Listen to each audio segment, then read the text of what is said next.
Well, good morning, everybody from Treaty 4, Saskatchewan. I'm very pleased to be given the privilege to lead our 1 hour time together today. My name is Maureen Johns. My original family name is Achkate, and I'm the daughter of late Tommy and Josie Johns. I'm a member of the Pasqua First Nation. My heritage is Knockaway, Soto on my dad's side, a little bit of Cree, and on my mom's side, Russian. So I'm quite the fiery combination of nationalities there. I'm the vice chairperson of the First Nations Education Administrators Association, a board member, as is Melanie, who is our featured presenter today. We're very pleased on behalf of FNEAA to welcome everybody to this leadership series, and thank you for giving us your time. Some of you may be staying on for the second webinar that will happen immediately after this one. So to ensure we start things in a good way, in addition to showing up and being here, I would like to request that Simon Brakupe would lead us in prayer so that we can start this series in a good way. Simon? Okay, Miigwech, Kwekwe. So Simon Brakape, I'm from Gittigan-Zibi. My mother is Mohawk and my father is Algonquin. And I have 6 kids and 6 grandchildren. So it's pretty exciting family life. And so it's a pleasure to be with all of you today. We're on unceded Algonquin land, and I'm pretty sure it's going to be like that for forever. At least I hope so. That our territory will remain ours. So I'll start off with a short prayer. Kwekwe, the sun has risen in the east this morning, and the sun will travel through the sky and settle in the west this evening. The sun, moon, and stars are obeying the instructions given to them by the Creator at the beginning of time. Humans were given instructions to keep the water, the earth, and the air pure. We give thanks to all of you and our colleagues, to your families, and we pray for those who are living on the streets in our communities and cities across Canada, that they're given water and food and the love that they need and a good bed this evening. Miigwech. Yeah, well, thank you. Thank you very much, Simon. Simon has been a constant and steady leader for First Nations Education Administrators Association since the beginning, and we appreciate Simon and his many contributions of time, experience, and also in the spiritual area with providing us with reminders of the reasons that we have opening prayers and start things in a good way.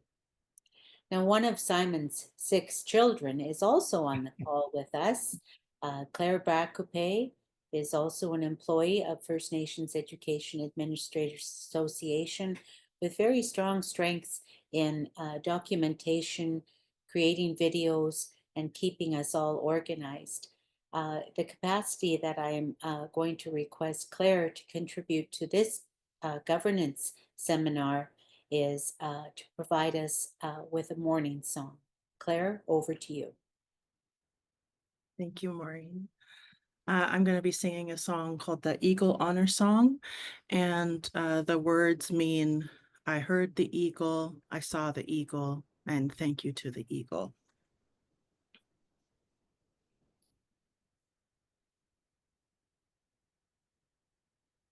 Way-ah, hey, way-ah, hey, way-ah, hey, way-ah, hey, way-ah, hey, way-ah, hey, way-ah, hey, way-ah, hey, ah, hey, oh.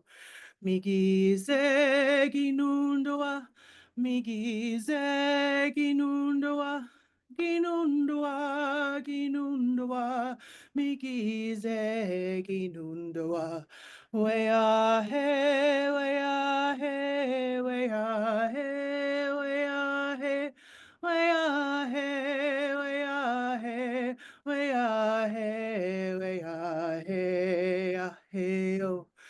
Migize giwabama, migize giwabama, giwabama, giwabama, migize giwabama.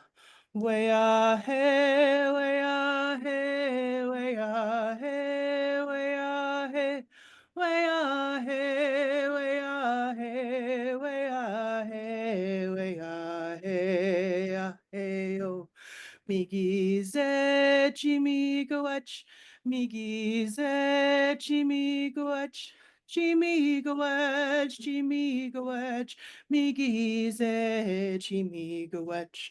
Wea he, wea he, wea he, wea he, wea he, wea he, wea he, wea he, ya he, oh.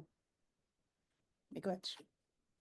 Oh, thank you so much, Claire. That was beautiful, and it's nice to be reminded about the eagle and the strength and the vision and the power of the Eagle Honor Song. Thank you so much for that, Claire. And as the participants who can see the screen will notice, I could see Simon's smudge smoke rising above him. And so in these modern times, it's so interesting how we figured out how to use technology to our advantage to connect us to people all across Turtle Island. The other day I was reminded about AI, and I assumed they were talking about something to do with technology. And the AI that was being referred to as Aboriginal intelligence. And in fact, the Prince Albert Grand Council is developing T-shirts to acknowledge that Aboriginal intelligence that we bring from our ancestors long ago. So what you have joined is the First Nations Education Administrators Association First Nations Education Leadership Series. And I'll just spend a minute telling you a little bit more about that, an overview. These FNEAA is working with Martin Family Initiative. It's in collaboration to design and empower First Nations education leaders on Turtle Island. We plan to build on the existing tree network and the modules that exist there and expanding on our collective resources. Our key objectives of the seminars for transformative leadership are to enhance and promote the tree resources. Number 2, to create additional video content. Number 3, to engage First Nations education administrators membership. And number 4, to drive traffic to resources. Because in these times that we have technology and we have the literacy of voice to use what we have learned through formal and informal education and from our ancestors, knowledge keepers, elders, and role models who have worked in First Nations education, is we want to, as FNEAA, we would like very much to be a contribution, to make contributions to professional development and building capacity of our First Nations education administrators across Turtle Island, and to support broader goals of education leadership and Indigenous leadership as well. And I won't list the 10 sessions that are planned. However, we have the benefit of hearing from Melanie Bennett, who will present 2 of the 10 sessions today. And these sessions will be offered periodically all the way to April of 2026. So over 10 years ago, I received an invitation to go to Whitehorse. I was working as a First Nations Director of Education and doing some contract work. And all of a sudden, out of the blue, I got a phone call to go assist at Whitehorse with sharing some of the professional development that we had been offering in Saskatchewan with former Assistant Deputy Minister to the Ministry of Education named Darren McKee. And we were also supported by late Don Panay. So that was my first meeting of the lovely person and fellow board member that is going to make a presentation. My impression of Yukon education when I arrived in Whitehorse blew my mind. Before I traveled to Whitehorse and felt that hospitality of the Northern people, I didn't have a knowledge-filled impression about what Whitehorse and what the Yukon people were about. But ever since my first visit and my first meeting with the people, I could actually see myself being very happy to spend a great deal of time in the true North. Here in I'm located in Regina, Saskatchewan, and sometimes we call our city of Saskatoon the North, which is quite hilarious because it's central, it's not the true North. Without further ado, Melanie Bennett. Melanie is from Dawson City originally and is a member of the Wolfcan of the Trondek Hawaiian First Nations. Melanie serves currently as the Executive Director of the Yukon First Nations Education Directorate and is the first person to hold that position in her area, in her territory. Melanie's formal education includes a Master of Education from the University of British Columbia in multidisciplinary leadership and over 38 years or around 38 years of experience within education. However, what Melanie Bennett also brings to this is a lifetime of being dedicated to children and youth. Melanie is also an artist and has other interests such as berry picking and beadwork and enjoying the lovely land of the Yukon Territory. Melanie will include further information in a self-introduction. So we're at about 9:16. So the main presentation will take between 30 and 40 minutes. Following that, I will do a quick summary.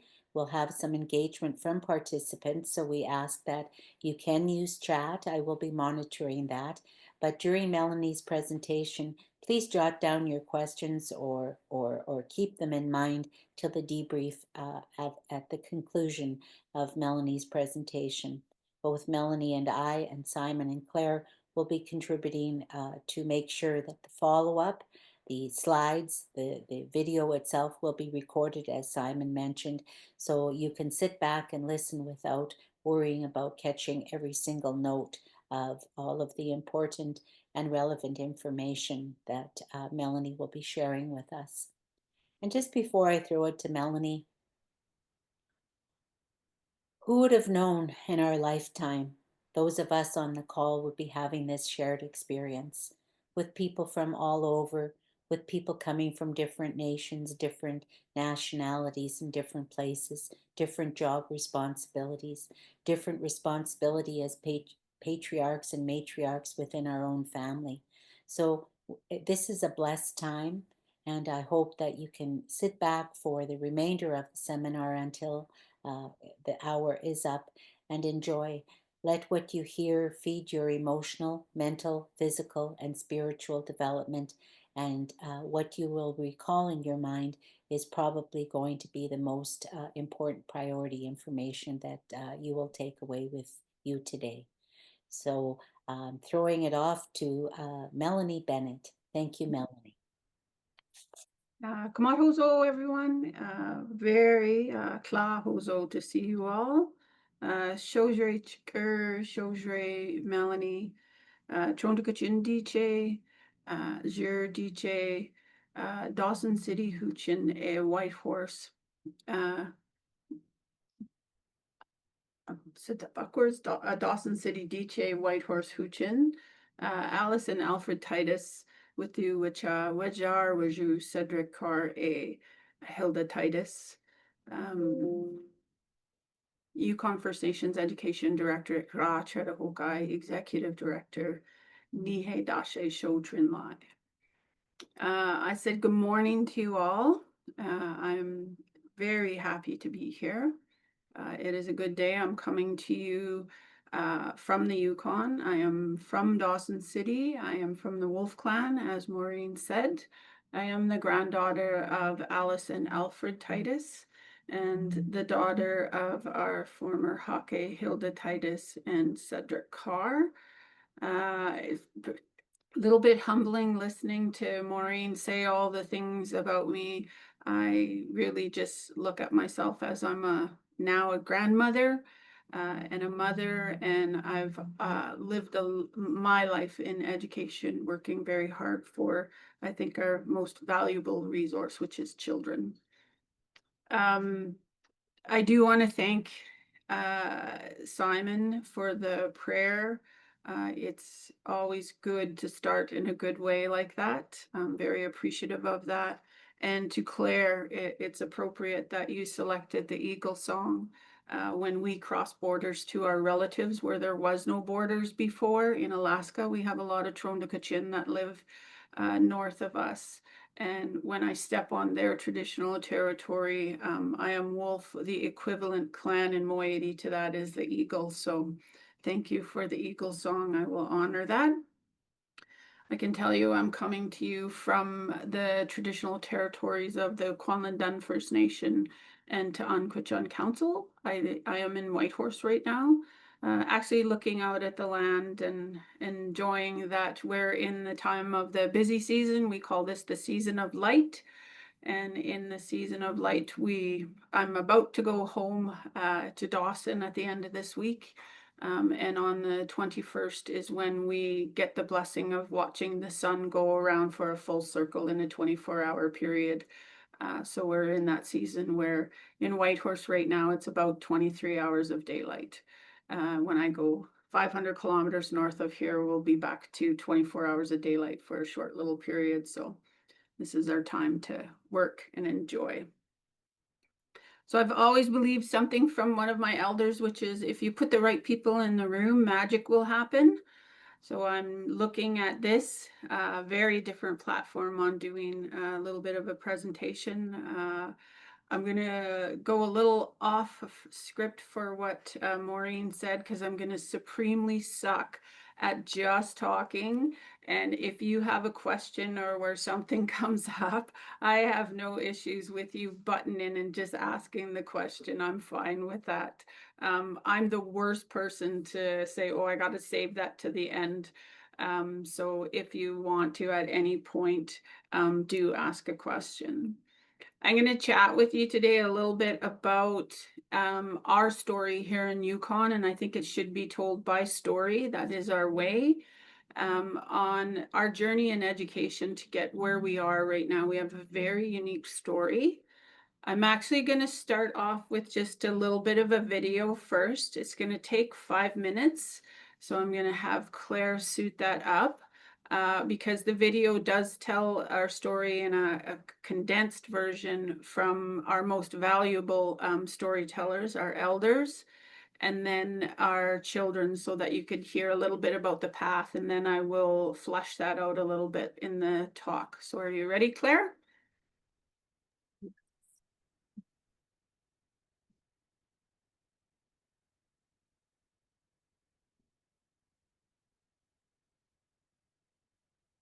I was 5 years old. I spoke my language fluently.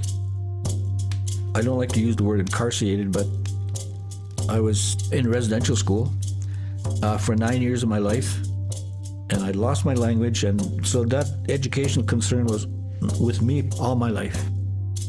It always haunted me.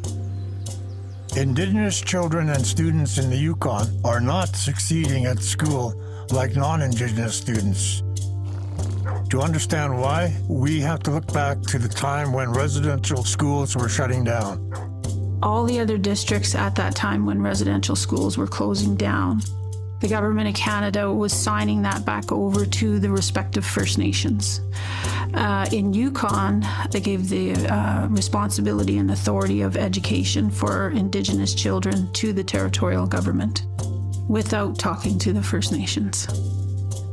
It would be decades before the Yukon First Nations would start to be involved in the education system, driven by reports like Together Today for Our Children Tomorrow, as well as self-government agreements and many, many others. Yukon First Nations began to make demands to regain authority over the education of our children.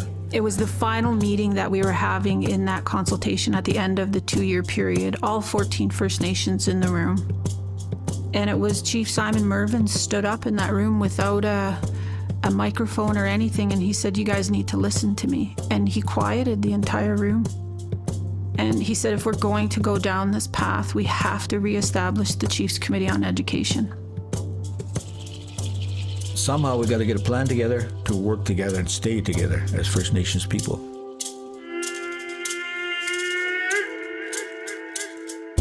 But now the tide is turning for Yukon First Nations students. In recent years, there has been a dramatic shift and positive things are happening. The first step was to establish the Yukon First Nations Education Directorate in 2020. They would begin to deliver Jordan's Principle, wraparound services to all Indigenous kids in the Yukon. Our students seeing themselves in education only ensures that they do go further, that they are more comfortable, and it definitely takes a community. And I think the Yukon First Nation Education Directorate is that community. This would include nutritious meals in all schools, a First Nations education advocate team to provide cultural and academic supports, a wellness team devoted to connecting with youth in the communities, an allied health team of therapists, as well as an early years program for parents, children 0 to 5, and their families. I really wanted to make sure that the organization itself would not be another model of a colonial organization. It would be a model of an Indigenous organization that would come from an Indigenous lens. Now that we get to do this kind of stuff on the land, and we are honoring our elders now, our elders that was here before us. The second step in the CCOE's action plan was to create the First Nations School Board in 2021. Across the territory, people voted on whether they wanted their schools to join the board, enabling Yukon First Nations to assume shared authority with Government of Yukon in the delivery of public school education. 11 schools eventually joined the board. I think it was a dream in the making for so long. Having that powerful voice at the table to help indigenize the curriculum and, bring our heritage and our culture into schools for our students. The third step in the CCOE's plan was to negotiate funding agreements with both the Government of Canada and the Government of Yukon. With Yukon government, it was about getting the community values on what they see in their community as this is important for education, and lining those up appropriately with line budget items that Yukon government has, which is not an easy task.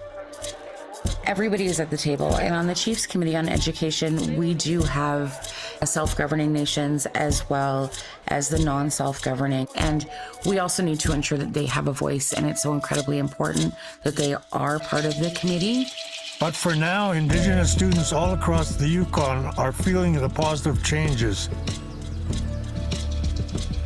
In 5 short years, the CCOE has brought about a revolution in education, one that is transforming the entire education system for the benefit of all our children. They're just like a sponge, they're just soaking this all up and they want to learn more about it. I see the changes in them from when I started with them.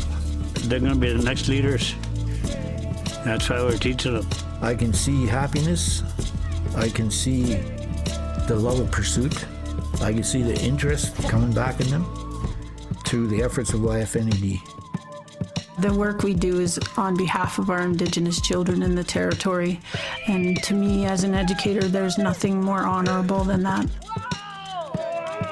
Could we say thank you in our languages? Yes, please. Say yours first. Masicho. Thank you.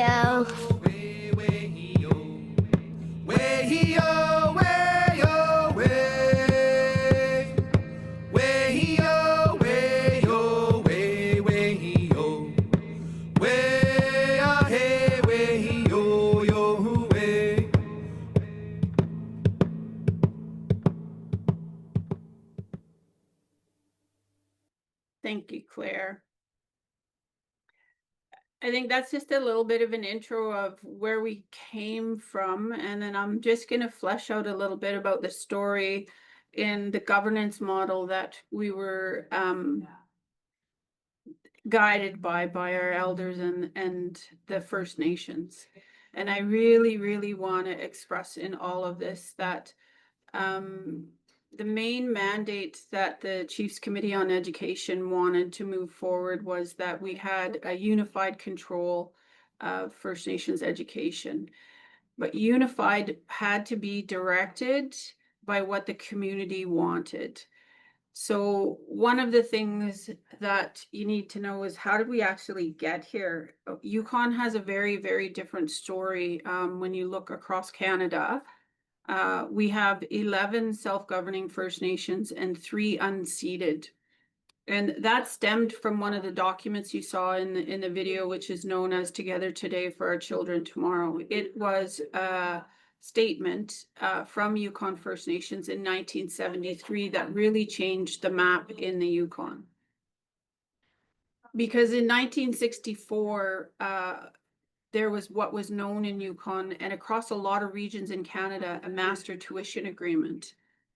That master tuition agreement was struck up after when First Nations, when the government of Canada had determined they were going to stop the residential school process and relinquish control back to the First Nations, many of the other regions were receiving that and implementing on reserve and or schools within their traditional territories. But in Yukon and all of the territories, for unknown reasons, it was determined that they would transfer education to the newly formed Yukon Legislative Assembly. There are no First Nation operated schools in Yukon yet. That is one of the things that we are currently working on with the Chiefs Committee on Education through a regional education agreement, and it's very exciting work for me. I grew up in a system that was a ministry operated school, but I had the honor of having family all the time around me. And all of my aunties and uncles had experienced residential school.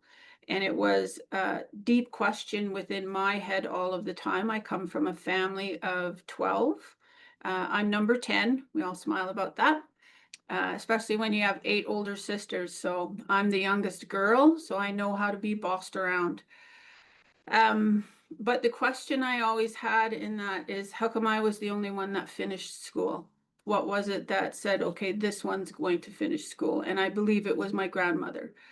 My grandmother had set my path in our First Nation. We are identified at a young age by our strengths. I think that's something that the current education system struggles to learn, is that strength-based learning. How do you target it, and how do you feed that up to the child as they're going through their educational life journey? And my grandmother and my family knew, even with all of the trauma, that this one was supposed to do this. And each of my siblings are successful citizens and community members, just different paths. Mine wound up being education. In 1964 was the final iteration of the master tuition agreement for Yukon, where the federal government handed that jurisdiction over to the territorial government. And so all of the schools in Yukon are ministry operated schools. And then we have fast forward a number of years where we have multiple reports that have been put out, multiple in like Together Today for Our Children Tomorrow, education reform.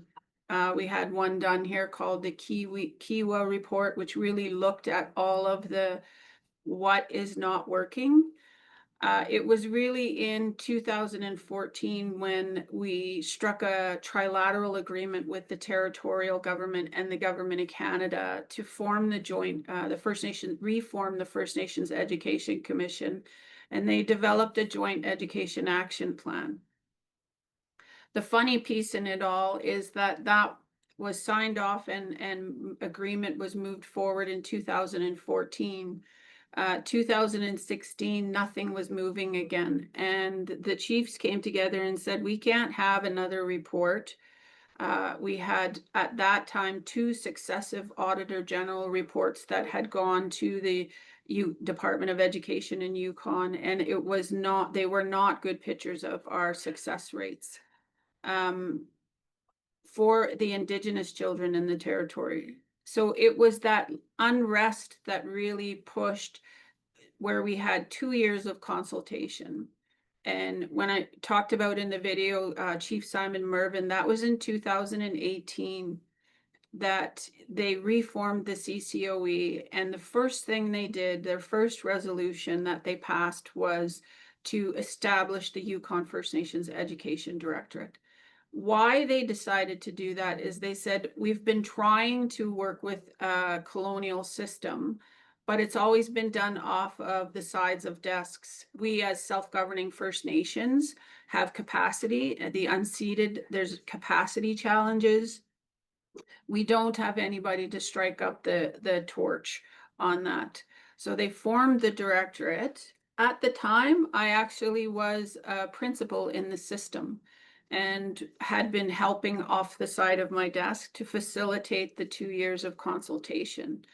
And I was then asked to interview for the executive director position and was the successful candidate, then given the mandate that we need you to move forward this plan. And their plan was the framework agreement. It's a process of 2 phases that they had determined, with a governance model that is community-led.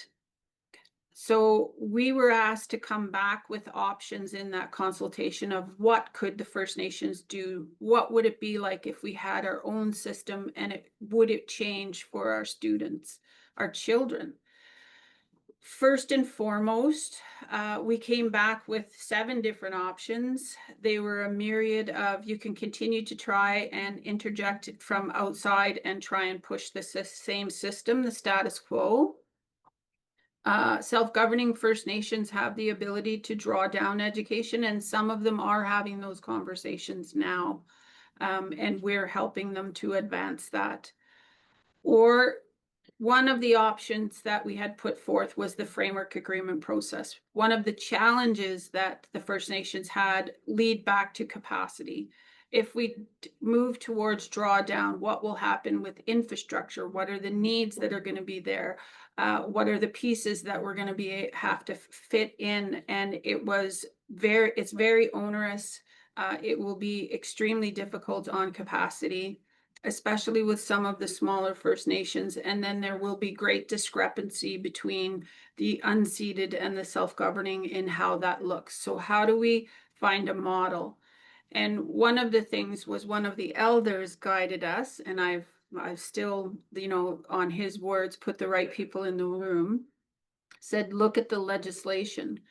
So when the chiefs reformed, they asked for myself and my colleague Darren Lease, who is a lawyer and a local, we're both Trondagachin, to be their technicians. So they would send us off with tasks of what to do and what they wanted. The consultation piece was one, but we had to come back with these options, and then it was, okay, let's move with this one. And one of them was, we looked at the existing Yukon Education Act, and there was an opportunity in there that we could form a board. That meant I had to be a bit of a salesperson at the same time. The chiefs at the political level really had to push that we're going to do a different governance model. And it came from the question that was asked in the consultation from one of the elders. And it was, do we know our own way anymore? The interruption of residential school has a deep, deep rooted impact. And we are reclaiming all of those lost things, our languages, our ability to celebrate comfortably in our culture, the teachings that come with that. And so reclaiming all of that is not something that happens overnight. It's a process in itself. How can we do that with the limited resources? And when you looked at the legislation, it was a path of utilizing Yukon government's infrastructure and forming the board so that we could reclaim all of those pieces and learn as we go. It was intended in the framework agreement process to be a first step.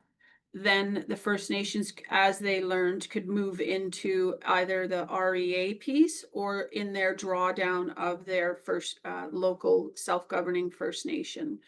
So we're actually right smack dab in the middle of that right now and doing our work.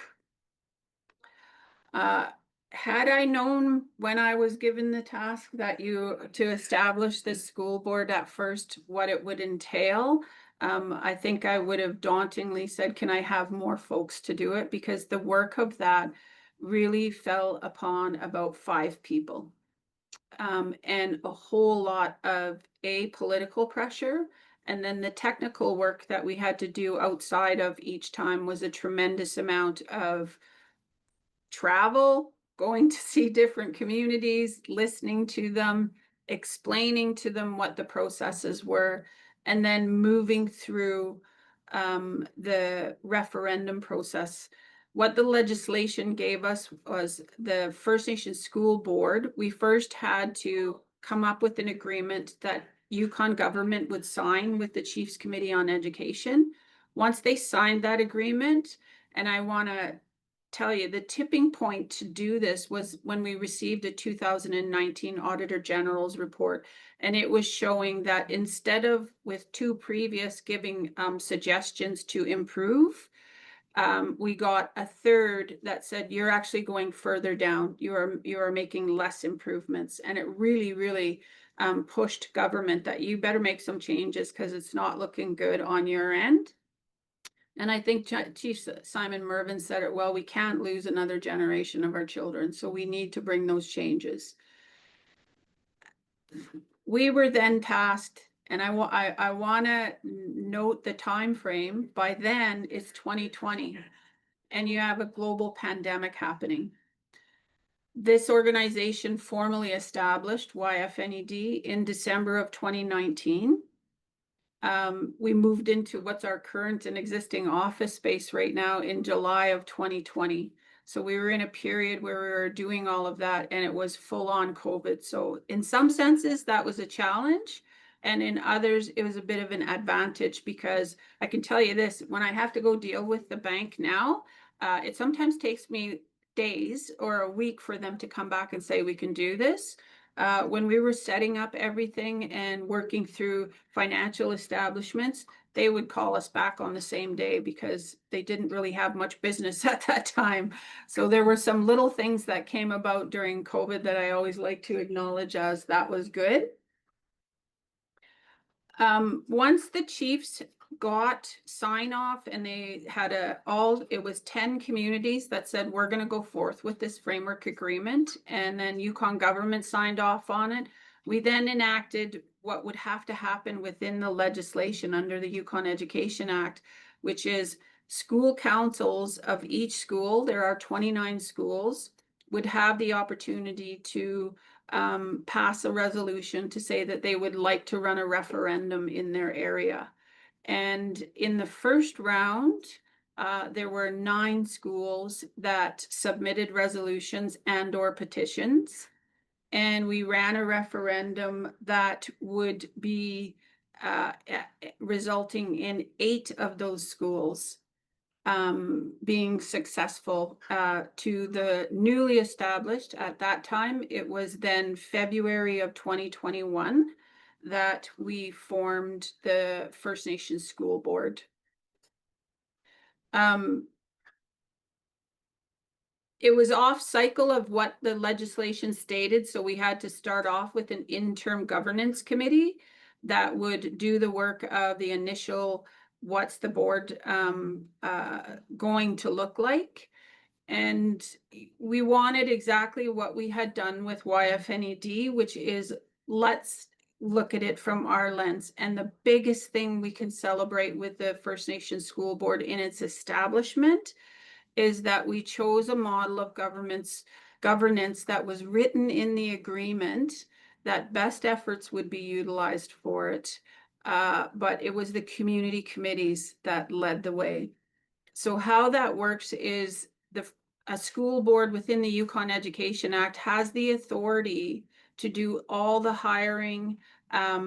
They still have to match the same curriculum that is used in Yukon education across the board, but they would be able to say, how are we going to do that locally? They have the ability to hire their own staff and do things differently and implement them into the schools that they're operating. So when we opened that model up to how it is, the community committee, it's the very first time, the first person that they talk to or group that they talk to for the community committee is the First Nations. And it's the chief and council of those First Nations that give direction on what programming should be occurring in the schools, how they should be doing the locally developed, the school calendar.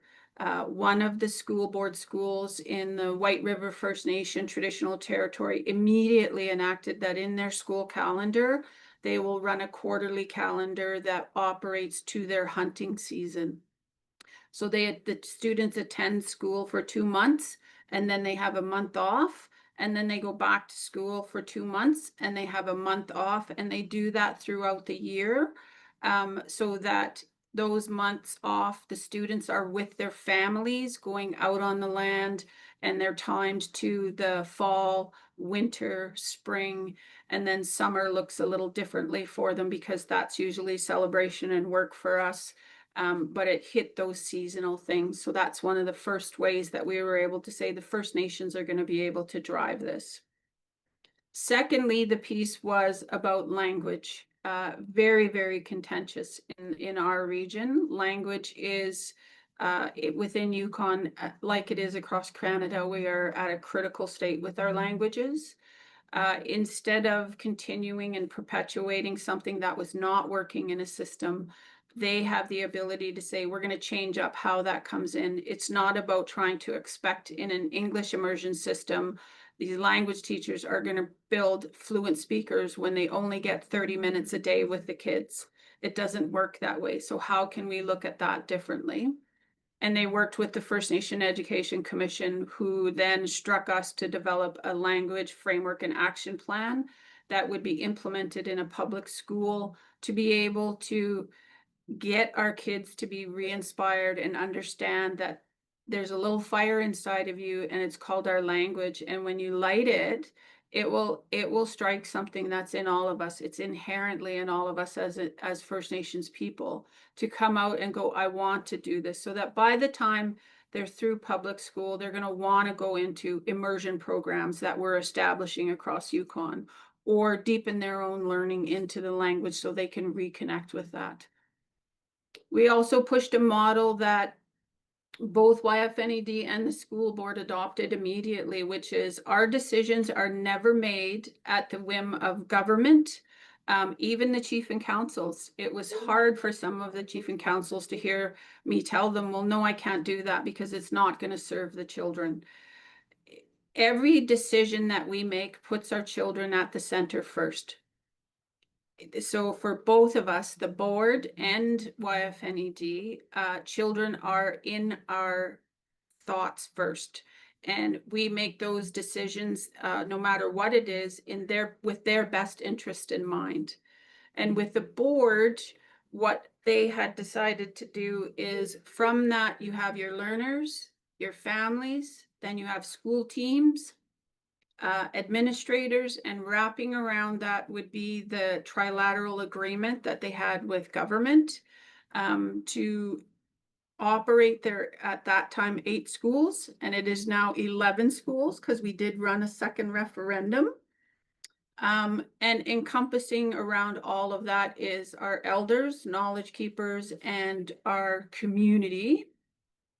So I'm just going to show you what that looks like. Claire, I can share, right? Yes, you should be able to. Yeah.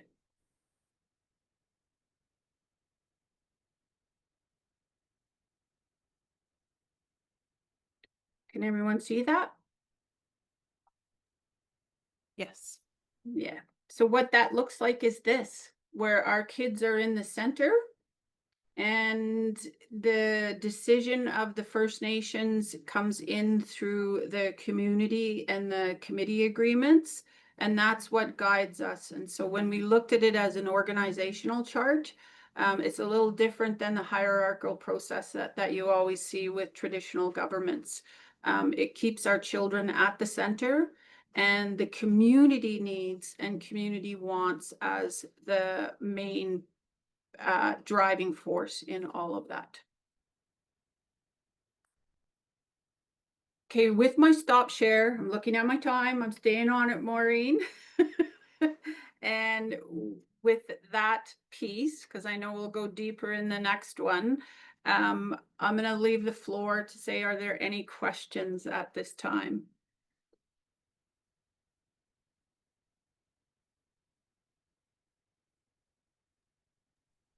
Good morning, this is Elizabeth Mitchell. I'm at AKRC in Northwestern Ontario. We are in the process of setting up the ROEs, working on education law, and also the school board process. Mhm. Are there documents within your organization that you would be willing to share? Absolutely. So Okay. I think I'll just quickly share in the chat my email address, and it's probably just best to send me an email, and then we can narrow it down to what you think those documents should be. One of our mandates through YFNED is to build capacity and support. So we are the capacity and support organization to the First Nations, but we don't just keep that to Yukon. We share whatever we develop. Like our language framework and action plan is posted on our website. So if you go to yfned.ca, you would be able to access a lot of that. And then our agreement, I believe the school board agreement is on there. I'll be frank, I don't know if there's anyone from Yukon government, but it doesn't matter to me. There were pieces when we were negotiating that agreement that I was shocked that they agreed to sign off. And I think we just wore them down, to be honest. But they agreed to it, and they are coming back now and wanting to do a review. We have advised the chiefs that no, you should wait till you hit 5 years. The board has now been established for 3 years, and YFNED continues to be the organization that supports it and the Yukon First Nations, whether they're part of the ministry operated schools, First Nations school board operated schools. And as I said, we're working on an REA and First Nations schools. Thank you. Mhm.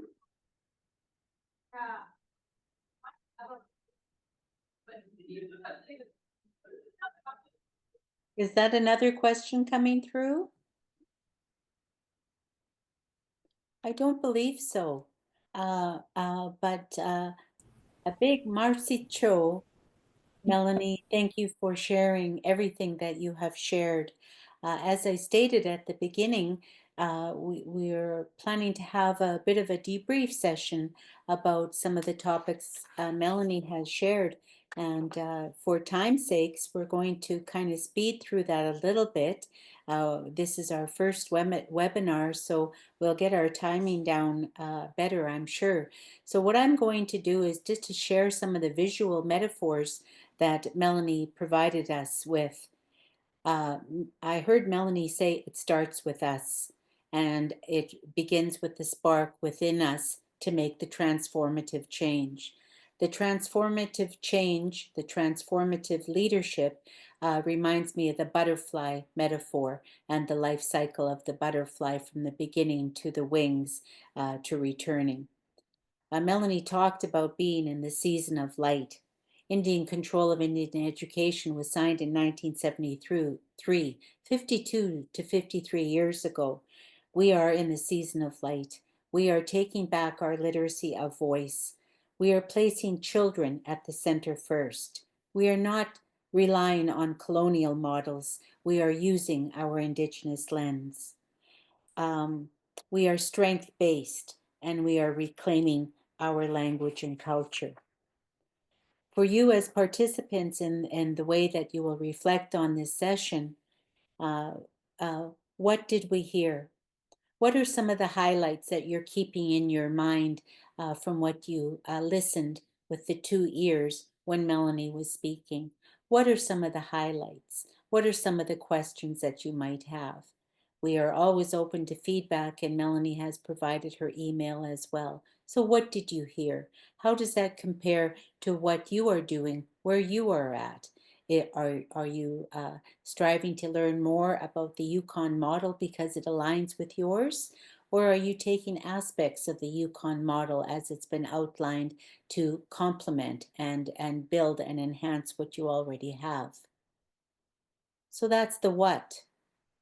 So what is the next area for debrief? So what, meaning why does this matter? How does this matter to us? So what? Are we motivated? Are we creating our own calls to action? Children don't wait. They grow and they develop. They are children only for a short period.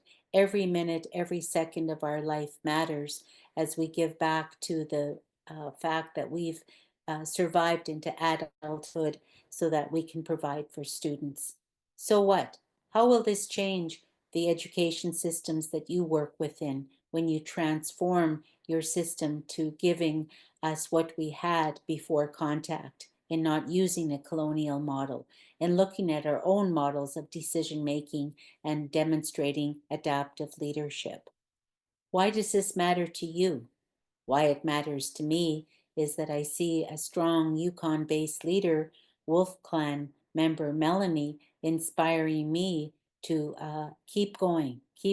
Even though I'm 64 and a half years old, I can keep going.